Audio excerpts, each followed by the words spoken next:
Welcome to this video.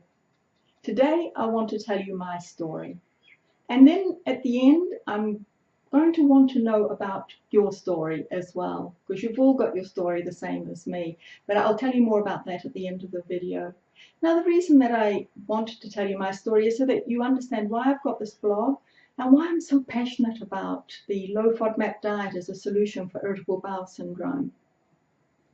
Now, I've had irritable bowel syndrome all my life. I can remember as a small child, I would go down into the orchard, I lived on a farm, and eat the stone fruits in the summer, so the plums and the peaches and the apricots, and I'd come back inside and I'd have such a stomach ache, and sometimes I even broke out in a rash, and everybody always thought it was just because I overindulged. But the fact was that, of course, I know now that I should never have been touching stone fruit, that it's high FODMAP. And it was one of the worst fruits for me to eat, any of those ones with the stones in them. So then let's go forward a little bit. I'm in my sort of early teenage years, and we had one toilet in the house. And because I always I've got IBS on the side of constipation, and so I've always spent a lot of time in the toilet, especially growing up before I found my solution. And with one toilet, that can be an issue with a family of 5. So I would always try to stay up later than everybody else so that I could go to the toilet and know that nobody was going to come knocking on the door to interrupt me before I had finished. And I got kind of known for that. Everybody just thought I was wanting to stay up as late as possible, but there was a motive behind it, and it was to get into that toilet and have some peace. And then we jump forward a few more years, and I'm 15. And I'm on a camping trip at the beach with my sister and my ballet teacher. We had a good relationship with our ballet teacher because she took us camping. And my sister and we kind of hooked up with some boys that were camping nearby, I suppose, at the beach. And we went everywhere together and did a lot of things that teenagers do. But I remember the whole trip was dominated by this feeling of wanting to get to the toilet and not letting anybody else know that that's what I was doing, because then I stayed there for quite a while. So as much as I had fun on that camping trip, and I still remember it, it was, and most of my life was dominated by irritable bowel syndrome and by trying to get alone time in a toilet and not shaming myself by having everybody know that I was in there for 20 minutes or 25 minutes or whatever it used to take me. So let's go a bit further forward. So I finished university, and at 23 I'm off out into the wide world. And because I'd studied Italian at university, I went to Italy. And what I remember there was, again, there was a group of people that we all went around together. We were all au pairs, because I was an au pair for the first year that I was in Italy. I actually stayed there for 9 years. But for the first year I was an au pair, and there were a big group of girls who used to meet up on Wednesday afternoons and on Sundays, which were our time off. And we did everything together as a group, which got very unwieldy and rather crazy at times. But again, I can remember that feeling of needing to go to the toilet and to stay there for a while, but I had this group of people who would be waiting outside the door for me to come back out. And so a lot of that time I was very uncomfortable with my stomach and in pain with bloating and the need to go to the toilet, because to be out for a full day like on the Sunday and not to have that ability to go and clear things out was a bit of a nightmare, to tell you the truth. And so again, times that should have been really fun were tainted by this fact of irritable bowel syndrome. Anyway, I stayed in Italy for 9 years, as I said, because I met my husband-to-be, who is still my husband, on about the second day in Turin, in Italy. And that was a romance that continued for the 9 years and, of course, is still continuing today. And so irritable bowel syndrome rumbled along. At a certain point, I started to get some more serious problems, and I ended up in hospital with an operation for hemorrhoids, which is a classic for people who've got IBS with constipation. And anyway, after 9 years, we came back, life continued, I had a baby, and there were ups and downs with the irritable bowel syndrome. And of course, I went to doctors, many, many doctors. I kept changing them because I kept hoping that one would give me a different answer. By now, I'd been given the label IBS, which is a diagnosis of exclusion once they've excluded everything else, because there is no test for IBS.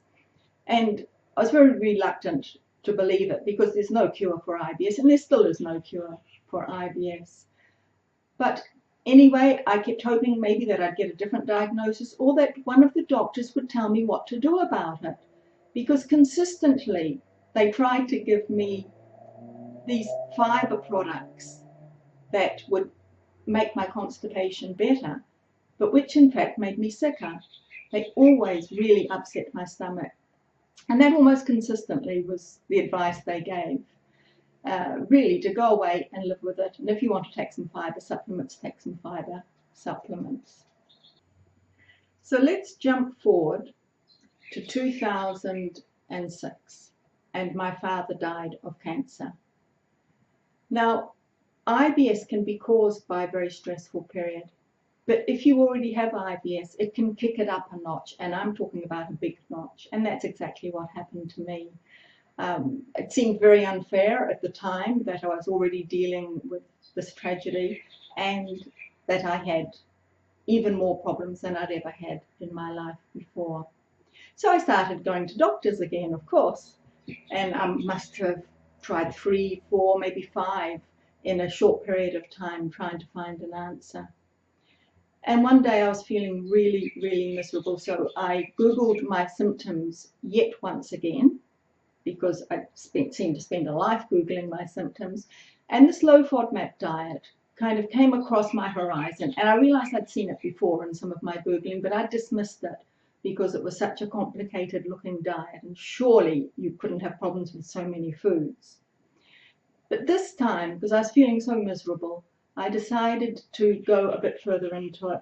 And I found a few blogs, just small blogs, where they talked about the diet and about how it had helped them. And when they described their symptoms in their life, it seemed like they were talking about me. So it slowly dawned on me that, yeah, maybe this was my solution, as much as I didn't want to know it. So I also read about the hydrogen breath test at the same time, in that same session of Googling. And I rang up my doctor and got a nurse and asked her about the hydrogen breath test for irritable bowel syndrome. She didn't know anything about it, but fortunately I got somebody who was a bit curious, and she was intrigued to know more about it. So she got back to me a couple of days later, and she'd actually found a gastroenterologist just along the road from where I worked who did the hydrogen breath test. And she was also very grateful to have learned a whole lot of more knowledge that could help potentially her patients. Anyway, I booked in for the hydrogen breath test, and off I went to it.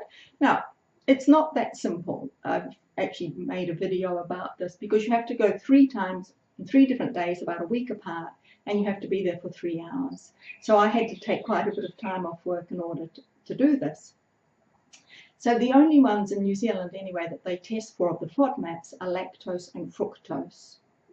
Now the first test is a kind of a control test. They give you lactulose, and they have to see what your normal rate of breathing out, either of hydrogen or methane is. In my case, it was methane, which is more associated with constipation anyway.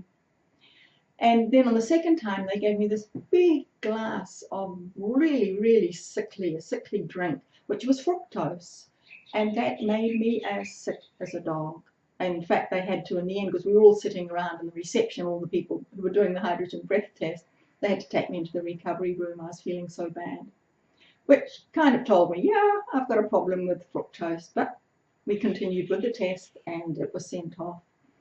And then about a week later, I had the test for lactose, and I was pretty sure I didn't have a problem with that, because that's something very specific, and you can work out whether you have a glass of milk and feel bad after it, and I never had. So I did the lactose test over 3 hours, sat there reading magazines, as happy as Larry. Nothing happened at all. And eventually I got the diagnosis through that, yes, I had a problem with fructose, but no problem with lactose. But of course, that only told me about 2 of the FODMAPs, which meant that I had to do the elimination diet anyway to find out about the rest. So I kind of realized that later, even though it was nice to get that official sort of acknowledgement that I had a problem with fructose and not with lactose. The elimination diet would have done the same thing anyway. So I started the low FODMAP diet immediately. I learned everything I could about it, and I used only the information from the Monash University because there was so much conflicting information out there on the net on other sites. And the relief was immediate. Like within a day or 2, it was like, wow, no bloating, no pain, no pressure to go to the toilet all the time. It was a revelation. It was a revelation, and it was miraculous. You know, I continued with the diet, and it continued to be miraculous. I mean, really, magic can happen. Since that day, and that's 2 to 3 years ago now, I don't have symptoms, unless I'm really stupid and I do something that I shouldn't, or if I get a little bit fooled, somebody says that there's nothing in the food and then I eat it and there is something in the food. Of course, that can create a problem for me. But finding out the solution to the symptoms of IBS has completely changed my life in so many ways I can't even explain. Because now I can do what I want, when I want, as long as I eat the right foods, and that's completely within my control to do that. Since finding the low FODMAP diet, I have left my job in the office, very stressful job, which of course stress affects IBS, and I'm now running my own business. And that's something that I could never have done with IBS because my business is about the low FODMAP diet. In fact, I spend all my time coaching people on how to use the low FODMAP diet effectively, and I also teach them how to create a balanced lifestyle around their IBS. And that's what I do on a daily basis, and it's wonderful. I help people. I'm working from home, or I can work from wherever I want. Recently I took a trip over to Europe, went on a cruise, and then did a road trip as well. And I took my laptop with me, I continued my business, and nobody had to know where I was in the world.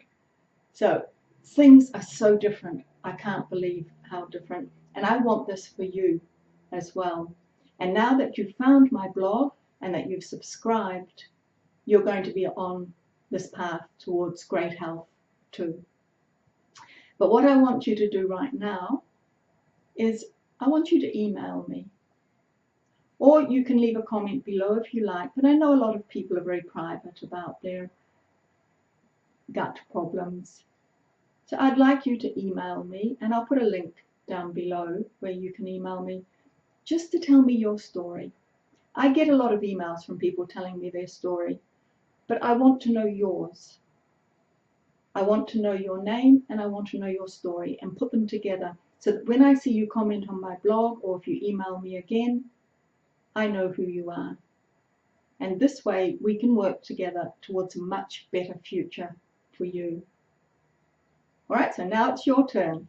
I want to hear all about you, and I would love to receive an email from you. Looking forward to it. Goodbye.